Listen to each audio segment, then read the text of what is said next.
Hi guys, এই দেখো কি করতে আছি ভাই। পেঁয়াজ বাইটা সব পুরাইতে আছে। এই দেখো কেকে তরকারি খাওয়া আছিল, আসলে দেখো এগুলো বাড়ছি। আমার ব্লেন্ডার নষ্ট হয়ে গেছে, আমার অবস্থা শেষ। তারপরে এই দেখো এটা মাছ ভাইজা আগে থাকতে রাখছি, এগুলো এখন ঢাকে রাখবো, নাহলে মাছই করবো।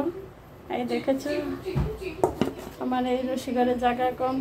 এই দেখো এই আর একটা ভাইজা ইয়া করছি, এটা রাখুন দেবো। এখন এগুলো ভাইজা তারপর আমি এই পেঁয়াজ আদা রসুন মরিচ এই দেখো আমি এরকম করে বাড়ছি। তারপর ওই দেখো আলু আর সিম ধুইয়া রাখছি, এগুলা দিয়ে ভাইজা মশলা দেবো। আমার অবস্থা শেষ ভাই, হাত ধুইয়া হাত চলতে আছে। দেখে আমার মতো এত কষ্ট করো বলো তো দেখি, রান্না ছাড়া কোনো কাজ নেই। দেখেছো ভাই কি কষ্ট, সমস্ত শরীর গাম দিয়ে নামায় ফেলাইছে।